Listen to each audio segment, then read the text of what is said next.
예수님의 십자가 사건에는 약 30여 명의 인물들이 등장합니다. 대부분 우리가 잘 알고 있는 인물들이고 또 개인적으로 소개되고 있습니다.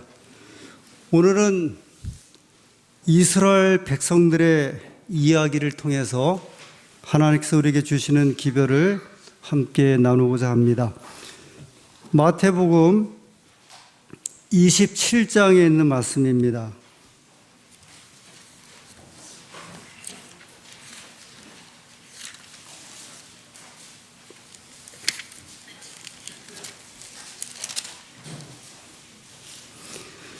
마태복음 27장 38절부터의 말씀을 읽겠습니다. 이때에 예수와 함께 강도 둘이 십자가에 못 박히니 하나는 우편에 하나는 좌편에 있더라. 지나가는 자들은 자기 머리를 흔들며 예수를 모욕하여 이르되 성전을 헐고 사흘에 짓는 자여, 내가 만일 하나님의 아들이거든 자기를 구원하고 십자가에서 내려오라 하며, 그와 같이 대제사장들도 서기관들과 장로들과 함께 희롱하여 이르되 저가 남은 구원하였으되 자기는 구원할 수 없도다. 저가 이스라엘의 왕이로다. 지금 십자가에서 내려올지어다. 그러면 우리가 믿겠노라. 예수님께서 십자가에 매달릴 때 이상한 장면이 일어나고 있습니다. 평소에 잘 일어나지 않던 일들입니다. 백성들이 예수님을 조롱하고 있습니다. 이것은 흔한 일은 아니었습니다. 혹시 제사장이나 바리새인 같은 지도자들은 예수를 욕하고 저주했을지 모르지만 백성들까지 예수님을 욕을 하고 조롱한 일은 없었습니다. 십자가에 매달려서 고통당하는 예수님을 보고 위로와 동정은커녕 어찌하여 하나님의 백성들이 이렇게까지 조롱하고 야유를 했을까요? 그들이 재미삼아 그랬을까요? 사람들은 인간의 마지막에 가까우면 그 최후를 잘 마칠 수 있도록 배려해 줍니다. 그런데 유대인들은 죽음의 순간이 다가오는 예수님께 위로나 동정은커녕 오히려 조롱을 하고 있습니다. 그분이 가는 곳마다 그림자처럼 따라다니던 이 백성들이 왜 그랬을까요? 하루 종일 굶어가면서 예수님의 말씀에 깊은 감동을 받았던 백성들이 이렇게 하고 있습니다. 이스라엘 백성들이 예수님을 참 많이 기대했습니다. 여간 기대한 것이 아니었습니다. 예수님 당시의 시대적 배경이 그러했습니다. 오랫동안 로마 민족의 지배를 받아 이스라엘은 황폐할 대로 황폐해졌습니다. 식민지 민족이 받는 서름을 많이 받았습니다. 그래서 누군가가 나서서 이스라엘을 구원해 주기를 바랬습니다. 누군가가 누구입니까? 메시아 구세주입니다. 더군다나 예수님 당시는 구약의 말라기 선지자 이후로 약 400년 동안 선지자가 나타나지 않았습니다. 그래서 선지자에 대한 기대가 컸습니다. 메시아도 메시아지만 선지자가 나와서 지금 이 세상이 어떻게 돌아가고 있는지 알고 싶었습니다. 언제쯤 우리의 왕 메시아가 오는지 알고 싶었습니다. 마치 꿩 대신 닭이라도 바라는 그런 심정이었습니다. 그런데 그들의 소원을 듣기라도 한 듯이 광야에서 소리가 들려옵니다. 광야에 살면서 낙타 털옷을 입고 허리에 가죽띠를 띠고 음식은 석청과 메뚜기를 먹는 침례 요한이 나타났습니다. 그는 이렇게 이야기를 합니다. 회개하라, 천국이 가까웠느니라 선언합니다. 여러분, 이때 얼마나 많은 사람들이 감동을 받았던지 마태복음 3장 5절에 보면 예루살렘과 온 유대와 요단강 사방에서 다 예수님께 나아왔다고 이야기를 했습니다. 바람이 불기 시작한 것입니다. 오랫동안 고대했던 선자가 나타났습니다. 마음속에 억눌렸던 심정이 펴집니다. 드디어 하나님께서 우리를 버리지 아니하시고 당신의 선자를 보내주셨다고 좋아했습니다. 그런데 침례 요한이 다시 이야기를 합니다. 독사의 자식들아, 누가 너희를 가르쳐 임박한 진노를 피하라 하느냐. 아주 심한 말을 하기 시작을 합니다. 백성들 생각에 역시 그럼 그렇지 선자라 다르구나 하고 싶은 말을 눈치에 안 보고 하는 것 보니 틀림없이 하나님이 보내신 선자임에 틀림없다고 확신했습니다. 그런데 이 침례 요한이 말하기를 나는 주의 길을 예배하러 왔다. 내 뒤에 오시는 이는 나보다 능력이 많으시니 나는 그의 신발을 들기도 감당치 못할 분이시다 이야기를 했습니다. 여러분, 신을 드는 사람은 종이 드는데 그 종이 드는 신발마저도 들 수 없는 분이라면 이분이 누구입니까? 메시아. 이스라엘 백성들이 그토록 기대했던 메시아입니다. 이튿날 요단강 저편에서 한 분이 오시는데 그분이 누구입니까? 예수님이십니다. 요단강으로 오시는 예수님을 보고 요한은 이렇게 부르짖습니다. 보라, 세상 죄를 지고 가는 하나님의 어린 양을 보라. 메시아이심을 선언합니다. 극적인 상봉이 있게 되고 예수님께서 요한에게 침례를 받습니다. 예수님께서 침례받고 물 위에서 올라오실 때 하늘에서 성령이 임하시고 이는 내 사랑하는 아들이요 내 기뻐하는 자라는 소리가 들렸습니다. 이제 모든 백성들의 관심이 침례 요한에게서 예수님께로 옮겨집니다. 백성들이 예수님을 보니 침례 요한보다는 확실히 다르신 분 같았습니다. 태도도 점잖으시고 음성도 부드럽고 그리고 어딘가에 위엄이 있으신 분이었습니다. 여러분, 이 이후에 벌어지는 일들은 그 분위기와 열광은 상상을 초월한 일들이 일어납니다. 그 당시 얼마나 많은 사람들이 예수님을 따랐을까요? 아마 그 당시 아침 인사가 식사하셨습니까가 아니라 예수님을 보았습니까? 이런 인사였을 것입니다. 각계각층의 사람들이 몰려왔습니다. 그래서 사흘씩이나 굶어가면서 예수님의 말씀에 깊은 은혜를 받았습니다. 마침내 백성들의 열화와 같은 성원에 힘입어 예수님께서 3년 반의 공생애를 마치실 즈음에 십자가에 달리시기 닷새 전에 나귀를 타시고 예루살렘 성으로 입성하셨습니다. 온 예루살렘이 흥분의 도가니에 빠졌습니다. 한 번도 해본 일이 없는 일을 예수님이 하신 것입니다. 백성들이 부르짖기를 주의 이름으로 오시는 이스라엘의 왕이시여 했습니다. 얼마나 고대했던 부르짖음이었습니까? 스가랴는 이 장면을 이렇게 예언했습니다. 시온에 따라 크게 기뻐할지어다. 예루살렘에 따라 즐거이 부를지어다. 보라, 내 왕이 내게 임하나니 그는 공의로우며 구원을 베풀며 겸손하여서 나귀를 타나니 나귀의 작은 것 곧 작은 새끼니라. 시대소망 3권 112페이지에는 이 장면을 화이 선자는 이렇게 이야기를 했습니다.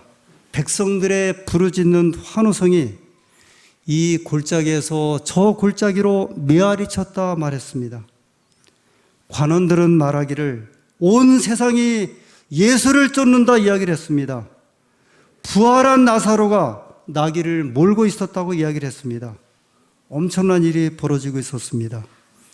백성들은 즐거워하고 흥분했습니다. 예루살렘으로 들어온 저분이 보좌에 가서 앉는 날이면 이스라엘 왕국이 세워지는 것입니다. 로마 제국 부럽지 않습니다.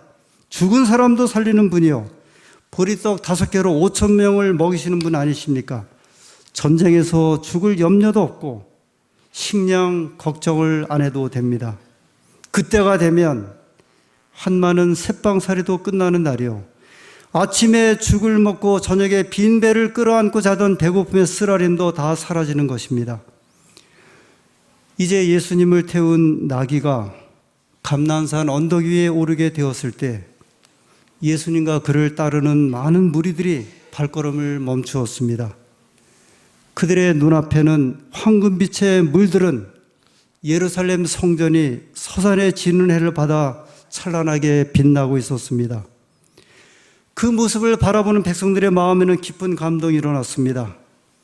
메시아와 함께 바라보는 예루살렘 성전이 예전의 성전이 아니었습니다. 이제 우리의 성전, 희망과 꿈이 어린 성전으로 보였습니다. 그래서 백성들은 저희들이 느끼는 그 감격스러움을, 그 감탄을 예수님의 얼굴에서 찾으려는 기대로 모든 사람의 시선이 예수님께로 집중되었습니다. 왕께서 한 말씀 하기를 기대했습니다. 저 도성과 성전을 바라보며 왕으로서의 취임 제1성을 바라시기를 기대했습니다. 가슴이 뿌듯한 순간이었습니다. 감회가 새로운 순간이었습니다. 그런데 바로 그때 그 빛나는 성전을 바라보시던 예수님께서 갑자기 슬픈 표정으로 얼굴이 바뀌시더니 통곡하기 시작하셨습니다. 시대소망 3권 16페이지에는 그의 몸이 큰 폭풍 앞에 선 나무처럼 이리저리 흔들리며 깊은 상심에서 나오는 깊은 떨리는 음성으로 고통의 눈물을 흘리셨다, 이렇게 이야기를 했습니다. 이 눈물은 조용한 눈물이 아니라 억제할 수 없는 고민의 눈물이요 신음이었다고 이야기를 했습니다. 그것은 이스라엘 민족이 예수님을 거절하는 데 대한 눈물이었습니다. 누가복음 19장 41절의 말씀을 읽겠습니다. 누가복음 19장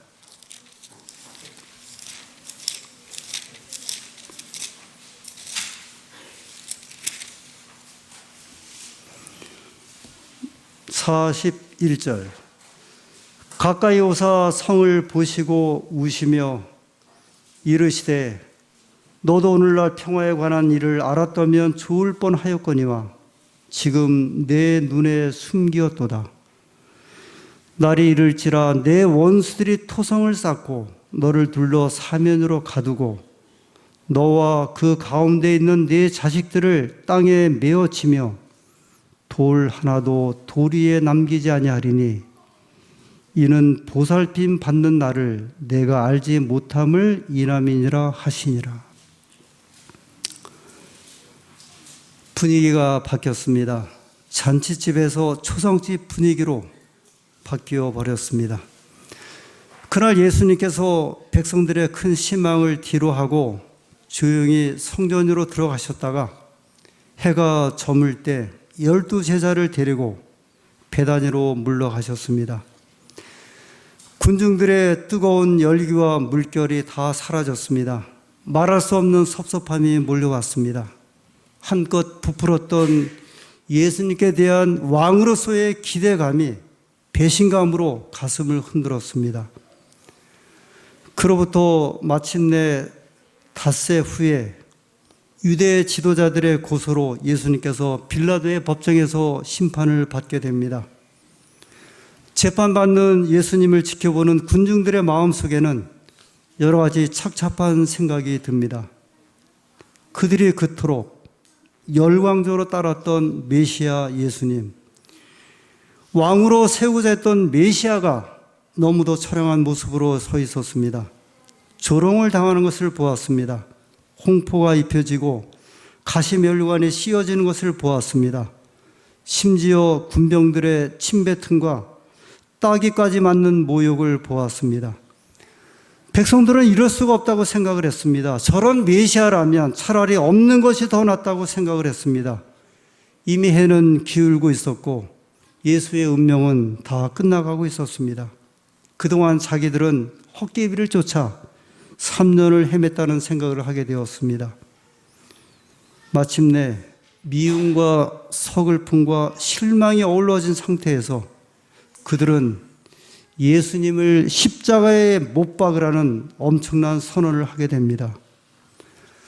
그런데요, 성경에 보면 처음부터 백성들이 이러지는 않았습니다. 마태복음 21장에 보면 예루살렘에 예수님이 입성할 때 바리새인들이 예수님을 시기하여 예수를 잡으려고 했습니다. 그런데 이 지도자들이 예수를 잡고자 했으나 백성들을 무서워하여 예수를 잡지 못했다고 말씀을 했습니다. 이때까지도 백성들은 예수님의 편이었습니다.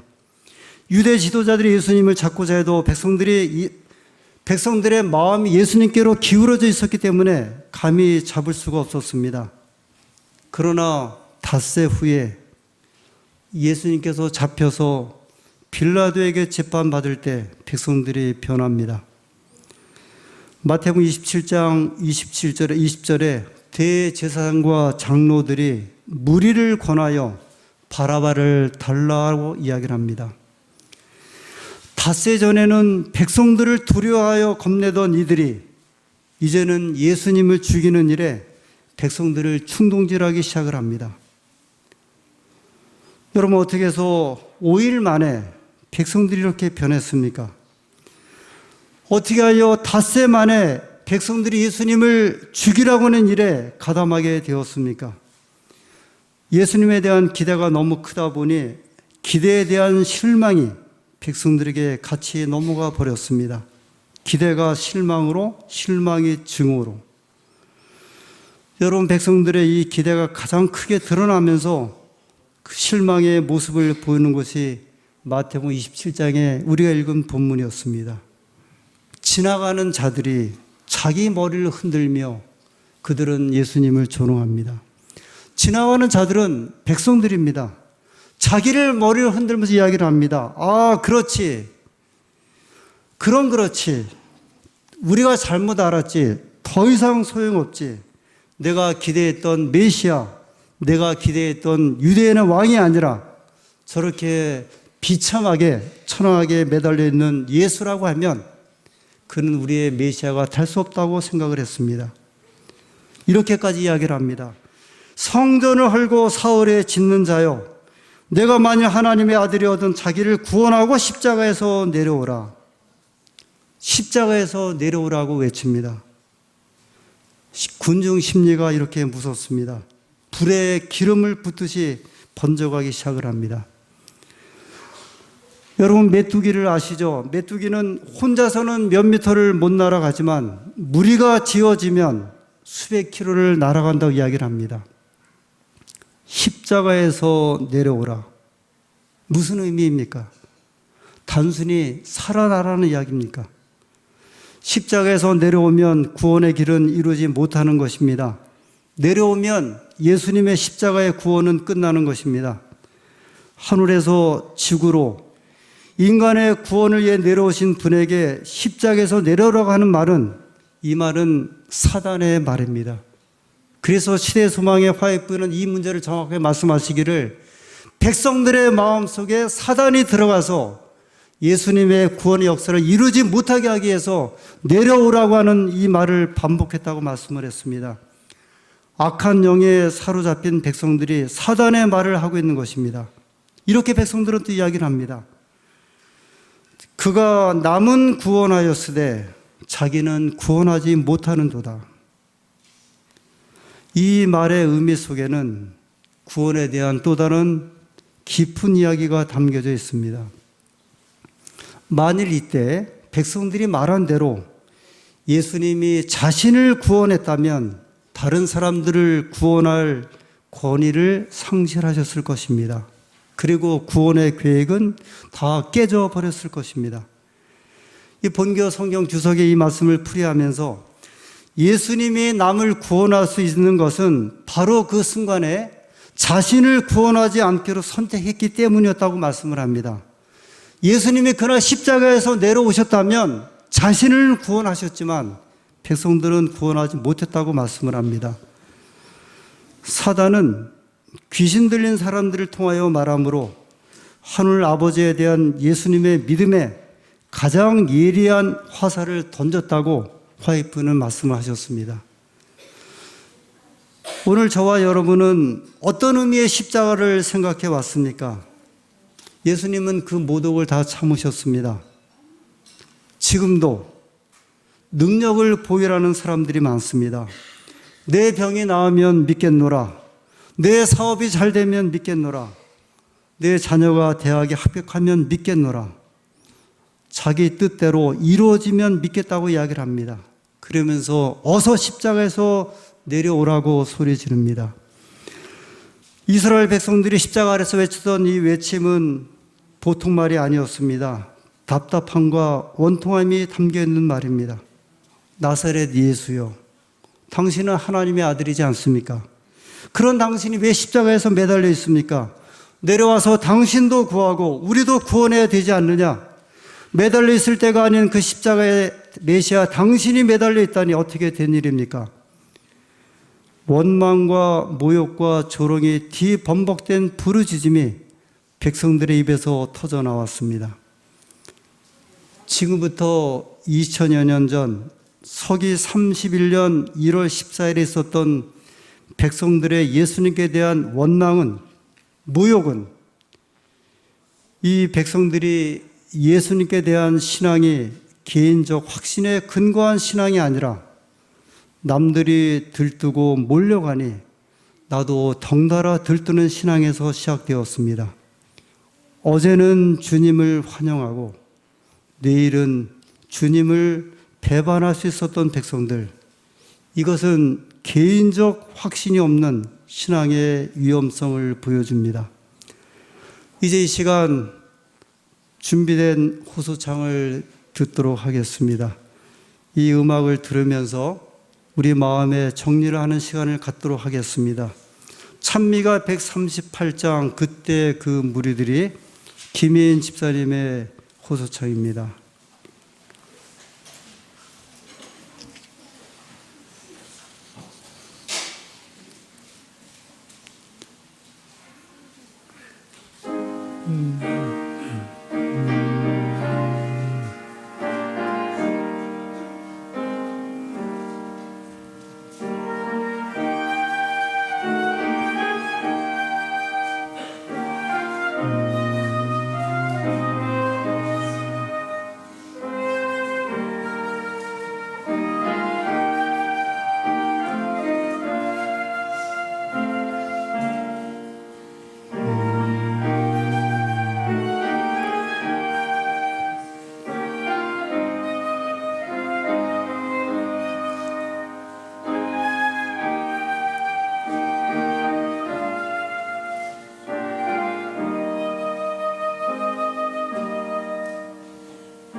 개인적으로 진지하게 신앙을 추구하고 개인의 구세주를 예수 그리스도로 모시고 온 세상에 버려도 예수님과 나 사이의 관계가 어떠한 것을 예수님과의 개인의 만남과 개인의 체험에 의해서 확인하지 못했던 이 신앙은 결국은 이 군중들의 흥분과 열기에 지나지 않음을 십자가의 백성들을 통하여 지켜보게 되었습니다.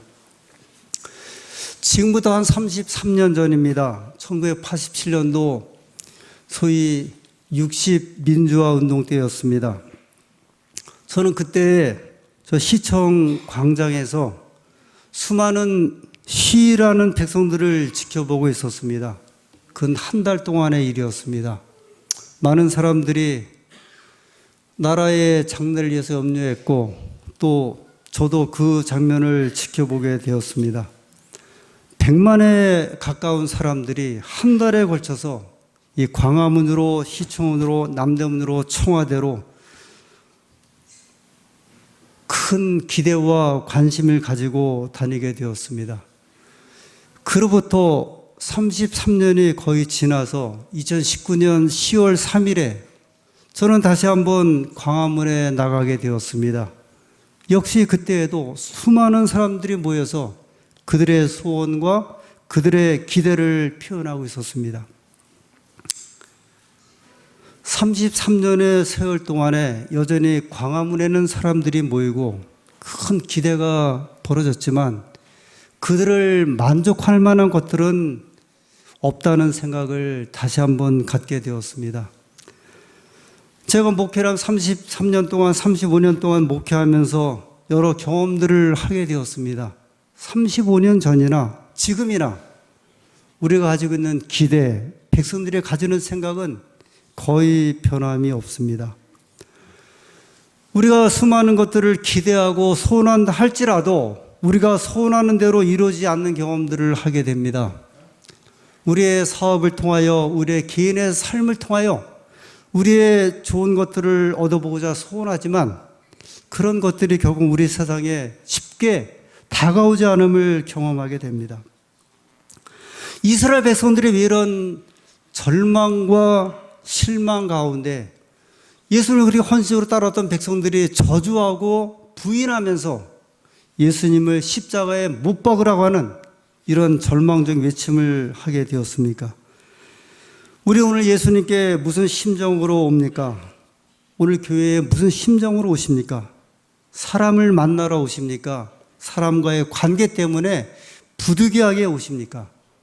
아니면 우리 모두가 소원했던 것처럼 예수님 때문에 예수님을 위하여 오십니까? 우리에게는 예수님 앞으로 죽을 일도 없고 십자가에 못 박히는 청천벽력 같은 일도 생기지 않을 것입니다. 모든 예언의 마지막에 우리 주님이 오실 일만 남았습니다. 그 오신 것도 너무 분명해서 거짓이라고는 단 1%도 없는 실제적인 사실만 남아있습니다. 우리는 그 오시는 예수님을 이스라엘 백성들이 기대했던 것처럼 통치하는 왕의 모습으로는 생각하지 않습니다.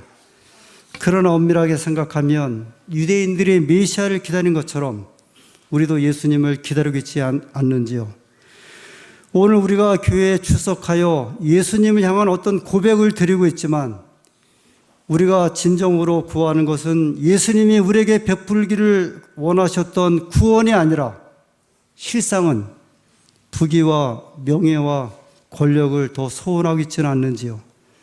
나에게 성공을 제공하고 나에게 출세를 제공하고 나에게 축복을 제공한 하늘나라를 원하고 있지 않습니까? 그렇습니다.